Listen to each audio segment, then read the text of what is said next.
Hello, doctor. This is Dr. Indra here, anesthesia and your critical care specialist, sir. Today's topic is the basic life support and advanced cardiac life support along with the code blue.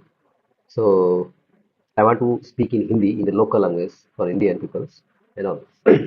So, मैं अब हिंदी में बात करना चाहता हूँ, explain करना चाहता हूँ कि बेसिक लाइफ सपोर्ट क्या होता है, एडवांस कार्डियक लाइफ सपोर्ट क्या होता है और कोड ब्लू में क्या करना पड़ता है, कैसे करना पड़ता है प्रॉपरली, हाँ, one by one. Basic life support assess करते हैं, ये पहला स्टेप होता है। इसमें सेंसिटिविटी चेक करते हैं, सेंसिटिविटी देखते हैं, रिस्पॉन्सिवनेस चेक करते हैं, पेशेंट को टैप करते हैं शोल्डर में, पूछते हैं आप ठीक हैं। यदि वो रिप्लाई नहीं देते हैं तो उनको हम इमरजेंसी रिस्पॉन्स एक्टिवेट कर देते हैं, कोड ब्लू एक्टिवेट कर देते हैं। इसमें हम ब्रीदिंग और पल्स चेक करते हैं, हम चेस्ट राइज देखते हैं और करोटिड पल्स फील करते हैं लेस देन 10 सेकंड में। डिफिब्रिलेटर अटैच कर देते हैं, यदि डिफिब्रिलेटर आ गया, अदरवाइज हम सीपीआर स्टार्ट कर देते हैं और उसको शिफ्ट कर देते हैं एडवांस कार्डियक सपोर्ट के लिए पेशेंट को। कोड ब्लू तब हम स्टार्ट कर सकते हैं। कोड ब्लू एक प्रकार की मेडिकल इमरजेंसी रिस्पॉन्स होता है फॉर कार्डियक रेस्पिरेटरी अरेस्ट होने के बाद। इसका मेन गोल होता है rapid recognization, start CPR immediately as soon as possible, defibrillation, defibrillation and advance cardiac life support. जब हम कोड ब्लू स्टार्ट करते हैं तो high quality advance cardiac life support code blue जो होता है मिनिमम 4 से 5 मेंबर होना चाहिए। यदि स्टैंडर्डाइजेशन वो डिपेंड करता है स्टैंड कैसा अस्पताल उस तरीके से, बट मिनिमम यदि 5 हो तो 4 से 5 हो तो भी चल जाएगा, मैक्सिमम जितना हो उतना है। इसमें कुछ टीम मेंबर बने होते हैं। जैसे पहला टीम मेंबर जो होता है टीम लीडर होता है, वो डायरेक्ट करता है पूरा कोड को कैसे क्या करना है, ट्रैक करता है टाइम और डायग्नोज करता है कॉज को। मेंबर 2 में क्या है, कंप्रेशन, जो high deliver high quality chest compression देते हैं। मेंबर 3 जो होते हैं वो एयर में मैनेज कर सकते, एयर में मैनेज करते हैं, मैनेज जैसे अम्बू बैग करते हैं, ऑक्सीजन प्रॉपर सप्लाई करते हैं, जरूरत पड़े में advance cardiac support, that means इंटुबेशन की रिक्वायरमेंट होती है, दे सकते हैं। चौथा मेंबर होता है डिफिब्रिलेटर ऑपरेटर होता है और सीपीआर कोच करता है, दैट मींस वो डिफिब्रिलेटर अटैच करता है, कितना जूल देना वो देना है, साथ में जो हमारा सेकंड मेंबर 2 कंप्रेसर होती है, यदि वो सीपीआर देते वक्त थक जा रहे हैं तो थक इन द सेंस वो रोटेट करके दूसरा अपना फेस भी वो सीपीआर भी दे सकते हैं। और पांचवा मेंबर जो हमारा होता है वो मेडिकेशन एडमिशन एडमिट करता है, जैसे नर्सिंग स्टाफ हो गया, फिर कोई भी चीज़ है जो मेडिसिन जो एडवाइस की जाए, मेडिसिन देना हो गया, आईवी एक्सेस लगाना हो गया, वो उनको देने का काम। जो कोर ब्लू टीम होती है वो क्लोज लूप कम्युनिकेशन होती है। इसमें एक टीम लीडर होता है, जो टीम लीडर जो ऑर्डर देता है that is is a leader. वो लीडर जो ऑर्डर देता है बाकी मेंबर को फॉलो करना पड़ता है और फॉलो करना चाहिए। और टीम लीडर यदि कुछ भी बोले, जैसे यदि बोल दिया है कि एक 1 mg एक एपिनेफ्रिन देना है, तो दूसरा टीम मेंबर उसको रिपीट करना है, टीम मेंबर को रिपीट करना है इट बैक 1 mg एपिनेफ्रिन देना है। और दूसरा मेंबर यदि एपिनेफ्रिन दे रहा है तो उसको बता दे कि एपिनेफ्रिन गिवन दे दिया गया है। सबको क्लियर रोल अपना अपना पता होना चाहिए किनको क्या करना है। ऐसा ना हो कि कोई बाद में कोई आदमी कुछ भी करने लगा। फ्रीलांसिंग जैसा नहीं, सबको अपना अपना रोल होता है। जैसे हमने किसी को असाइन कर दिया कि साहिल आप चेस्ट कंप्रेस करेंगे, शरद आप मॉनिटरिंग करेंगे, आप फॉलो अप करिए, ड्रग देना है इस टाइप के। सबको अपना अपना काम करना, कोई ऐसा नहीं फ्रीलांसिंग की तरह नहीं है, जो स्क्रिप्ट दिया जाए जो काम दिया जाए सबको वही करना है अपना काम। वैसे कोड ब्लू को 3 सेक्शन में हम बांट सकते हैं, अर्ली मिडिल और लेट में। अर्ली में हम इंट्रोडक्शन और compression, backyard monitoring, defibrillation, airway management and IV access management there हम चेक करते हैं। मिडिल टाइम में हमने लैब देखना है, patient information, IV fluid, family notification, bed side ultrasound, CPR quality, high CPR quality, summarises the cases and control the crowd. Late में जहाँ return of spontaneous circulation दिया गया है तो हम पोस्ट मेंटेन करते हैं बाय प्रेशर देके, न्यू लैब्स कोई रिक्वायर इन्वेस्टिगेशन चाहिए तो उसको करते हैं। चेस्ट एक्सरे पुलिंग करें, न्यूरोलॉजी रिक्वायरमेंट है, आईसीयू शिफ्ट करना है पेशेंट को, attending notification and code note हमें डालना है, सीपीआर नोट डालना है, यानी जो भी हमने किया। ACLS that is advance cardiac life support, यहाँ पर टीम रोल रहती है, रिदम रिकॉग्नाइज करती रहती है, जब मॉनिटर पर कनेक्ट कर देते हैं तो सॉकेबल है कि नॉन सॉकेबल है चेक करते हैं, फिर एक्सप्लेन हम बाद में आपको एक्सप्लेन करेंगे। High quality BLS is the foundation fundamental, that is you cannot run a successful code blue without a high quality basic life support. American Heart Association can emphasize that कि high quality CPR is the single most important intervention in the cardiac arrest to save the patient life. Advance cardiac life support यदि हम 2026 के updated guideline से देखें तो इसमें कोई भी पेशेंट यदि कार्डियक अरेस्ट हो रहा है जिसका पल्स नहीं मिल रहा है तो उसे इमीडिएटली सीपीआर स्टार्ट कर देते हैं। ठीक है, सीपीआर स्टार्ट करके हम ऑक्सीजन दे देते हैं जितना जल्दी से हो सके और उसको मॉनिटर पर अटैच कर देना है, डिफिलेटर यदि हो तो अटैच कर देते हैं। तो हम चेक करते हैं रिदम, रिदम जो है सॉकेबल है या फिर नॉन सॉकेबल है। सॉकेबल रिदम जैसे वीटी और वीएफ होती है, पल्सलेस वीटी और वीएफ होती है, और नॉन सॉकेबल जैसे ए सिस्टम और पल्सलेस इलेक्ट्रिकल एक्टिविटी में दिख रही है। तो सॉकेबल वाले में हम शॉक दे देते हैं, साथ में कंटिन्यू सीपीआर स्टार्ट कर देते हैं। इसमें 2 टाइम हम शॉक दे देते हैं, मतलब शॉक देते हैं फिर सीपीआर करते हैं, फिर चेक करते हैं शॉकेबल है कि नॉन शॉकेबल है। यदि स्टिल शॉकेबल है तो फिर से शॉक देते हैं, फिर सीपीआर कंटिन्यू करते हैं। 2 साइकिल देने के बाद यदि स्टिल पेशेंट रिवाइव नहीं हुआ है, स्पॉन्टेनियस सर्कुलेशन नहीं आया है, तो इस बार हम एड्रेनालिन दे देते हैं, एक एमजी एडीआर दे देते हैं, आईवी बोलस फास्ट, और अगेन सीपीआर कंटिन्यू करते हैं। यदि स्टिल इस बार भी थर्ड टाइम में भी रिटर्न स्पॉन्टेनियस सर्कुलेशन नहीं आया, आरओएससी नहीं आया, तो हम इस बार एडीआर न देके एमयू डुरान देते हैं 300 mg। यदि एडिमिड्रॉन से भी करेक्ट नहीं हुआ तो हम लिग्नोकेन दे सकते हैं 1 mg पर केजी बॉडी वेट, 0.5 mg पर केजी बॉडी वेट करके हम एडीआर दे सकते हैं। ये तो हो गया हमारा वीटी और वीएफ में यदि शॉकेबल रिदम था। यदि पेशेंट नॉन शॉकेबल था, जैसे एसिस्टोल इलेक्ट्रिकलिटी, तो वहाँ पे हम CPR compress high quality CPR देंगे, साथ में एड्रेनालिन देंगे। इसको सीपीआर देते रहेंगे और 2 बार 3 बार जितनी बार हो सकेगा तितनी बार हम शॉक सीपीआर देंगे और साथ में एडीआर देंगे। यहाँ पर शॉक शॉक नहीं देंगे किसी भी हालत, तब तक नहीं देंगे जब तक वो रिदम शॉकेबल ना हो जाए। और यदि पेशेंट रिवाइव हो गया तो हम पोस्ट कार्डियक अरेस्ट का मैनेजमेंट चेक करेंगे। 5T 5H जो रिवर्सिबल कॉज होती है, और साथ में ट्रीटमेंट देखते हैं बाकी गाइडलाइन के अनुसार। जब हम चेस्ट कंप्रेशन करते हैं तो हमें बैक बोर्ड अंडर पेशेंट के अंदर रख देना है, और यदि कोई व्यक्ति की जरूरत पड़ती है तो स्टूल या टेबल उसके मतलब स्टूल रख सकता है, ताकि प्रॉपर हाई क्वालिटी सीपीआर दिया जा सकता है। कंप्रेशन हम लोग obviously push hard push fast करते हैं। Push hard in the sense minimum 2 inches हम कर सकते हैं या 5 सेंटीमीटर बोल सकते हैं। पुश फास्ट हम 100 to 120 beats per minute fast हमें चेस्ट कंप्रेशन करना पड़ता है। एडिक्वेट हमें रिकॉइलिंग करना है। Allow the chest to full recoil after each compression. Do not lean the chest. That means इसका मतलब होता है हमें एडिक्वेटली रिकॉइलिंग की समय देनी चाहिए। ऐसा नहीं कि हम चेस्ट फिर हाथ में रख के उसे छोड़ दिए, वहीं पर क्लिक कर रहे हैं, मतलब जस्ट वाइब्रेटिंग कर रहे हैं। वाइब्रेटिंग वाला सिस्टम नहीं है, प्रॉपर कंप्रेशन होना चाहिए और रिकॉइलिंग होना चाहिए। यहाँ पर कोई विदाउट इंटरप्शन नहीं होनी चाहिए। विदाउट मिनिमम इंटरप्शन हो सकते हैं जो लेस देन 10 सेकंड से भी कम हो। और यदि कंप्रेशर वाला यदि टायर्ड हो जाए, थक जाए, फैटिक हो जाए, तो हम तुरंत रोटेट करें और दूसरे चेस्ट कंप्रेशन को विद इन 2 मिनट में हम दूसरा स्टाफ व्यक्ति लेके आके कंप्रेस करें। मीटर जैसे अटैच कर देते हैं तो उसे हम चेक करते हैं कि रिदम जो है शॉकेबल है कि नॉन शॉकेबल है। यदि शॉकेबल होता है, जैसे हम बता दिए थे पल्सलेस वीटी या वीएफ में, हमें उसमें तुरंत शॉक सीपीआर के करते वक्त थोड़ी देर के लिए सीपीआर रोक के तुरंत हमें शॉक देना है। जैसे शॉक देते हैं, शॉक देते टाइम हमें तुरंत क्लियर करना होता है, ताकि कोई भी आदमी टच ना करे और जिसको उसे करंट लगने के चांसेस ना हो। शॉक देने के तुरंत बाद इमीडिएटली हमें सीपीआर स्टार्ट कर देनी होती है, और साथ में सीपीआर करने के बाद हम चेक करते हैं कि रिदम पल्स फील हुआ कि नहीं हुआ। यदि पल्स फील नहीं हुआ तो हम अगेन सीपीआर स्टार्ट करते हैं, साथ में एक 1 mg एपिनेफ्रिन देते हैं, 1 बोलस डोज आईवी हम दे सकते हैं 3 to 5 मिनट एवरी टाइम में। फिर हमें सीपीआर चेक करते हैं, फिर करते वक्त देखते हैं कि शॉकेबल है नॉन शॉकेबल। यदि शॉकेबल है तो फिर हम एक शॉक कर देते हैं, 200 mg जूल्स हम अगेन शॉक दे देते हैं। तो साथ में फिर चेक करते हैं कि पल्स आया कि नहीं, पल्स फील हुआ कि नहीं हुआ। यदि पल्स फील नहीं हुआ, still rhythm showing shockable, then हम give anti arrhythmic drugs like amiodarone या लिग्नोकेन हम कंसीडर कर सकते हैं। एमिड्रॉन पहले देते हैं 300 mg बोनस डोजेज, उसके बाद 150 mg जरूरत पड़ने पर देते हैं। और ये शॉकेबल में हो गया। नॉन शॉकेबल रिदम में यहाँ पे एसिस्टोल या पल्स ग्रेविटी होता है, इसमें सीपीआर स्टार्ट करते हैं। इसमें हम शॉक नहीं देते हैं, एपिनेफ्रिन देते हैं 1 mg एवरी 3 to 5 मिनट्स। यहाँ हम सर्च करते हैं कॉज और ट्रीट करते हैं कॉज को, साथ में सीपीआर देते हैं। देखते हैं यहाँ पे स्टडी टिप्स यही है कि एपिनेफ्रिन तो हम दोनों में दे सकते हैं। Epinephrine is given all cardiac arrest, but imidazole is only given for the shockable rhythm, not for the asystolic patient है। And do not over ventilate. Obviously हम लोग उसी समय जब सीपीआर करते हैं तो एक साथ में दूसरा दूसरा हमारा टीम मेंबर जो है हमारा साथ में इंट्यूबेशन करता है या फिर मूवमेंट देता है। हम ओवर वेंटिलेट नहीं करते हैं, क्योंकि ओवर वेंटिलेट यदि करेंगे तो इंट्राथोरेसिक प्रेशर बढ़ जाएगा। यदि इंट्राथोरेसिक प्रेशर बढ़ जाएगा तो वेनस रिटर्न जो है घट जाएगी, जिसकी वजह से कार्डियक आउटपुट ऑलरेडी और घट जाएगी। ऑलरेडी जो हमें प्रॉब्लम हो रही थी वहाँ पे, तो इसलिए हमें मैक्सिमम 10-12 ब्रीथ देनी है पर मिनट में, और इंश्योर करना है हमें high quality CPR. High quality CPR हम तभी कंसीडर कर सकते हैं यदि हमारे पास कैप्नोग्राफी है। कैप्नोग्राफी में चेक करेंगे, यदि हमारा ईटीसीओटी इन टाइडल वॉल्यूम प्रेशर जो है लेस देन 10 mmHg सजेस्ट करता है तो पुअर क्वालिटी हो गया, या फिर डायस्टोलिक प्रेशर यदि हमारा लेस देन 20 mmHg दिख रहा है तो भी इसका मतलब है पुअर सीपीआर क्वालिटी दे रहे हैं, अच्छी सी क्वालिटी सीपीआर। आइए कुछ और चीजें जान लेते हैं। वैसे एसीजी रिदम हमें रिकॉग्नाइज करना आना चाहिए। एज अ डॉक्टर सभी सभी मेडिकल स्टाफ को, जो खासकर एमआईसीयू या क्रिटिकल केयर में काम करते हैं, तो उनको बेसिक ईसीजी रिकॉग्नाइज करना पहचानना आना चाहिए। जैसे उनको ब्रेडिकार्डिया है कि नहीं, एसबीटी है कि नहीं, पीएफ है क्या, ए सिस्टोल है क्या, पल्सलेस कनेक्टिविटी है क्या, हार्ट ब्लॉक है first degree, second degree, third degree, ये सभी बेसिक चीजें हम लोगों को आनी चाहिए एज इमरजेंसी क्रिटिकल केयर में काम करते हैं। बेसिक कुछ ड्रग्स के बारे में नॉलेज होनी चाहिए, जो हम आपको अभी बताएंगे थोड़ी देर बाद, वो भी जो कार्डियक सपोर्ट में हमारा हेल्प करते हैं। आइए, जब हम लोग पढ़ ही रहे हैं तो कुछ क्रिटिकल चीज़ें भी हम सीख ले, एक ही स्लाइड में क्या बार-बार में कोई अलग से वीडियो बनाया जाए। जैसे bradycardia algorithm. Bradycardia obviously normally हम लोग हार्ट रेट 60 टू 100 कैलकुलेट करते हैं। यदि बिलो 60 जाती है तो हम लोग ब्रेडिकार्डिया बोलते हैं, लेकिन ये जनरल कंडीशन होती है। लेकिन अमेरिकन हार्ट एसोसिएशन और एडवांस कार्डियक लाइफ सपोर्ट के अंतर्गत उसको हम सीवियर मतलब दैट मीन ब्रेडिकार्डिया हम तब मानते हैं जब हार्ट रेट 50 के बिलो हो जाए। क्योंकि ये देखा गया है जो एथलीट्स होते हैं, जो यंग लोग जो है, जो हैवी वर्कर होते हैं, जो काम करने वाले, उनकी भी हार्ट रेट कई बार 55, 52, 55, 56 दैट दे आर स्टेबल, वो एकदम फिट फाट रहते हैं, कोई दिक्कत नहीं होती है। तो इसीलिए ब्रेडिकार्डिया का जो डेफिनेशन बना दिया गया है वो heart rate less than 50 beats per minute है according to AH and ACLS, then हम उसको मान सकते हैं कि ब्रेडिकार्डिया में। लेकिन सिर्फ ब्रेडिकार्डिया होने से हमें स्टार्ट नहीं कर देनी सारी ट्रीटमेंट, हमें पेशेंट की सिम्टम भी देखनी पड़ती है। यदि पेशेंट की सिम्टम आ रहा है, दैट मीन्स उनको कोई प्रॉब्लम हो रहा है, उनके फेंटिंग हो रही है, थकान लग रही है, बीपी डाउन हो रही है, घबराहट हो रही है, चेस्ट पेन हो रही है, डिस्कम्फर्ट फील कर रहे हैं, तो फिर हमें इमीडिएटली ब्रेडिकार्डिया और साथ में पल्स रेट डाउन हो रही है तो हमें इमीडिएटली ब्रेडिकार्डिया ट्रीटमेंट देना है।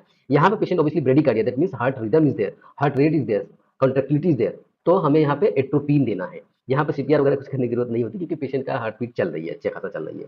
Just was only rhythm rate कम है, स्लो रेट है। तो अच्छा, एट्रोपिन देते हैं, एट्रोपिन 1 mg हम इमीडिएटली दे सकते हैं और हम मैक्सिमम 3 mg दे सकते हैं, 3 से 5 मिनट के बीच में हम हमारे हर एक 1 mg पर दे सकते हैं, 3 से 5 मिनट, मैक्सिमम नहीं देना चाहिए। यदि फिर भी एट्रोपिन से भी हमारा कंट्रोल नहीं हो रहा है तो हमें पेसिंग करना चाहिए। पेसिंग पेसिंग दैट मीन्स हमें ट्रांसक्यूटेनियस पेसिंग कर सकते हैं बिना कोई डिले में। लेकिन यदि पेशेंट अनस्टेबल हो रहा है तो यदि स्टिल पेशेंट पेसिंग से भी कंट्रोल नहीं हो रहा है तो हम एक वेसोप्रेशर वगैरह या फिर एनोट्रॉप्स वगैरह यूज कर सकते हैं, जैसे डोपामिन हो गया, एपिनेफ्रिन, हम इन्फ्यूजन पेसिंग दे सकते हैं। यदि अवेलेबल पेसिंग या इफेक्टिव हो रही है तो हम डोपामिन, एपिनेफ्रिन, नॉरेड वगैरह स्टार्ट कर सकते हैं, दे सकते हैं।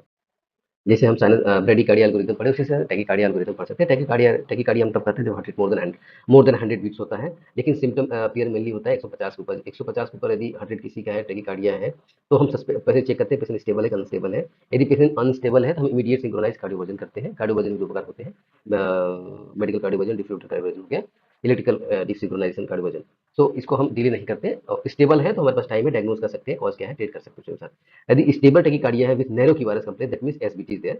यदि एसबीटी है हम तो वेगल मैनुअल करेंगे, फिर करोटिक मसाज करते हैं थोड़ी देर के लिए और ask the patient to bear blow down.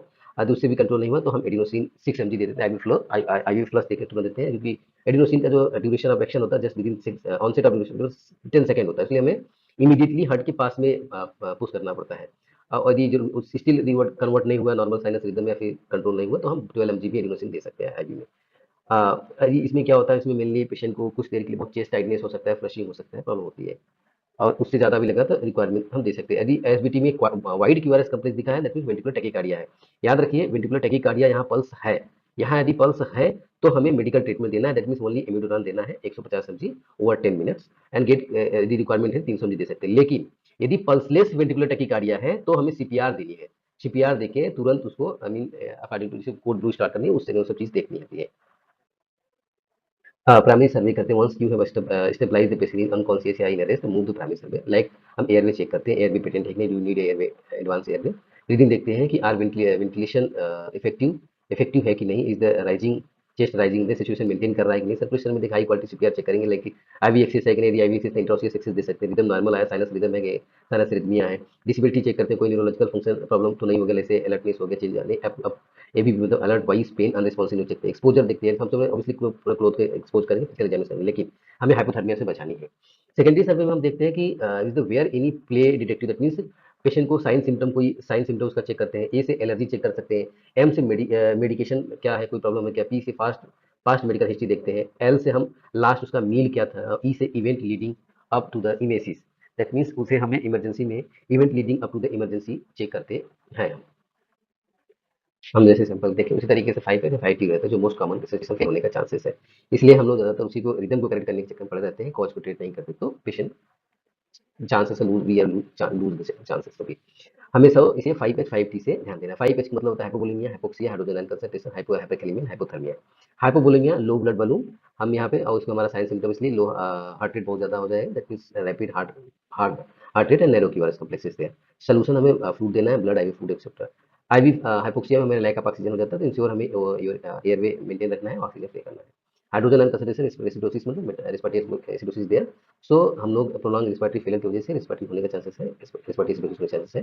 तो यहाँ पे वेंटिलेशन प्रॉपर्ली देते हैं। सोडा बाइकार्बोनेट देने की जरूरत होती नहीं है आजकल, रूटीनली सोडा बाइकार्बोनेट नहीं देनी चाहिए, कोई रिक्वायरमेंट, क्योंकि यहाँ रिस्पिरेटरी फेलियर है ना कि मेटाबॉलिक प्रॉब्लम होती है। हाइपोकैलेमिया में यदि पोटेशियम इशू यहाँ पर होता है तो हम यहाँ पर ईसीजी में टी वेव देखते हैं मेनली। टेल टी वेव रहेगा यदि हाइपोकैलेमिया में, फ्लैटन या फिर इन्वर्टेड रहेगा हाइपोकैलेमिया में। हाइपोथर्मिया भी एक कॉज होता है कार्डियक अरेस्ट होने का। सो पेशेंट क्योंकि यहाँ पे कोल्ड रहेगा, यदि कोई गया है, फ्रीज हुआ जो भी है, you can not pronounce a patient death until the brain death है। 5H हम लोग पढ़ लिए, तो 5T भी पढ़ लेते हैं। टेंशन निमोथोरेक्स, टेंशन निमोथोरेक्स यहाँ पे क्या होता है, एयर ट्रैप हो जाती है चेस्ट कैविटी में, जिसकी वजह से हमारा लंग्स जो है वो कोलैप्स हो जाता है। लंग्स जो है कोलैप्स हो जाता है और हार्ट भी कंप्रेस हो जाती है, जिसकी वजह से कार्डियक आउटपुट घट जाती है, बीपी सडनली लो हो जाती है, सप्लाई हो जाती है।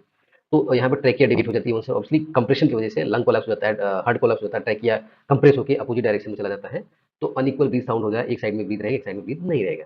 इसका इमीडिएटली ट्रीटमेंट करना चाहिए, क्योंकि यहाँ पे नीडल डिकम्प्रेशन देंगे तो एयर जो एयर ट्रैप हुआ है कैविटी में, एयर कैविटी में, वो बाहर आ जाएगा, तो हमारा लंग कंप्रेस बच जाएगा, हार्ट बच जाएगी, अदरवाइज पेशेंट कोलैप्स हो जाएगा थोड़ी देर में।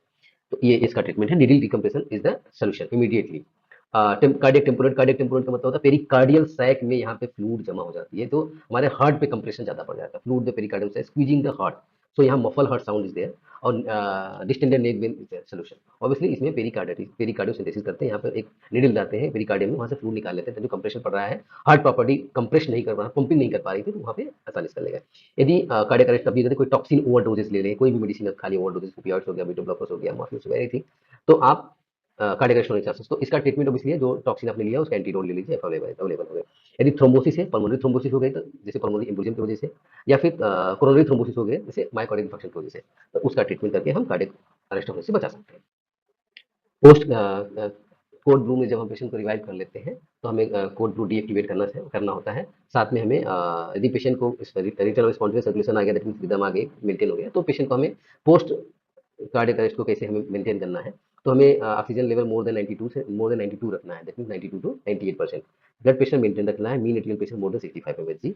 हमें इमीडिएटली 12 लीड ईसीजी करना है, उसमें रिदम तो उसमें चेक करना है कोई extubation, hypokalaemia, hypokalaemia, electrolyte imbalance problem तो नहीं है, आपने इस्कीमिया वगैरह तो नहीं है। आईसीयू पेशेंट को आईसीयू शिफ्ट करेंगे और टेम्परेचर मेंटेन करेंगे। पोस्ट कार्डियक अरेस्ट में the heart is beating again, क्योंकि यहाँ पे हमारा हार्ट अपने आप बीटिंग होने लगा, spontaneous return of spontaneous circulation. Now इसको अब हम मैनेज करना था कि दोबारा कार्डियक अरेस्ट ना हो, पेशेंट दोबारा लूज ना करे, इसलिए हमें वापस स्टार्ट करना, सेव करना है यहाँ पे। तो रिस्पायरेटरी ऑप्टिमाइजेशन करना, हमें ऑक्सीजन प्रॉपर देता है ताकि मेंटेन ऑक्सीजन मेंटेन है 90 टू 98%। हमें ओवर एक्सीडेंट ऑब्वियसली नहीं करना है, क्योंकि यदि हम बहुत ज़्यादा वेंटिलेट करेंगे तो इंट्राथोरेसिक प्रेशर बढ़ जाएगा, जिससे वेनस रिटर्न कम हो जाएगा, कार्डियक आउटपुट घट जाएगी, कार्डियक आउटपुट घट जाएगा, that mean BP low, hypotension रहेगा तो प्रॉब्लम फिर से रहेगी। तो इसलिए हमें एनी हाउ बीपी मेंटेन रखना है, चाहे हमें वेसोप्रेशर का यूज करना पड़े, एनोप्रोप यूज करना पड़े, तो हमें यूज करना चाहिए, ताकि जब पेशेंट को हम शिफ्ट कर देते हैं आईसीयू में, तो हमें कुछ टारगेटेड टेम्परेचर मैनेजमेंट करना है, टेम्परेचर मेंटेन रखना है। टेम्परेचर ये क्रिटिकल अपडेट होता है जो 2023 में अमेरिकन हार्ट एसोसिएशन के द्वारा गाइडलाइन दिया गया है।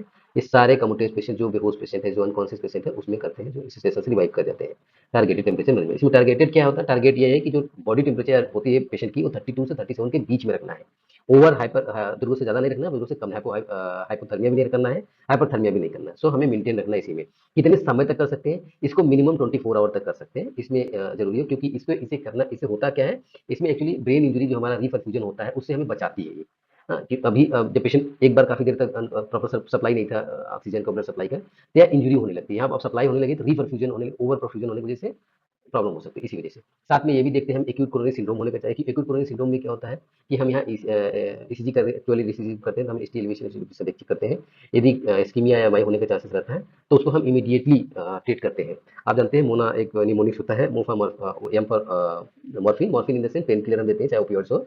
मॉर्फिन यदि आपके पास, हमारे पास आजकल मॉर्फिन अवेलेबल बहुत कम होता है, तो हम ट्रामाडोल दे सकते हैं, या फेंटानिल दे सकते हैं।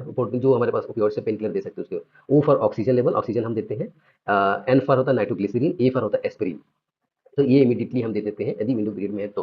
पेशेंट यदि सुटेबल चेस्ट पेन वगैरह, तो सबलिंगुअली नाइट्रोग्लिसरीन देते हैं। यदि इसके अलावा भी विद इन 90 मिनट, तो यदि इससे ठीक नहीं हुआ तो कैथ लैब में हम भेज के ट्रीट कर सकते हैं। पोस्ट कार्डियक अरेस्ट में हम फिर यहाँ पे ब्रेन को भी देखेंगे, कई बार क्या ब्लड सप्लाई नहीं होने की वजह से कुछ स्ट्रोक होने का भी चांसेस रहते हैं। Time is the brain, obviously यहाँ पे हम must be quickly identify potential stroke and then give CT can rule out the bleeded. हाँ, एक स्केल होता है जिसे हम सेनापति प्री हॉस्पिटल स्ट्रोक स्केल बोलते हैं। यहाँ पे हम देखते हैं कि जब पेशेंट को हम स्माइल करने देखते हैं, तो देखते हैं उसका फेशियल डेविएशन तो नहीं, फेशियल ड्रॉपिंग तो नहीं है। आर्म ड्रिफ्ट यदि आर्म उठाने की कोशिश करते हैं, तो देखते हैं कि arm drift, have the patient close eye and hold arm out.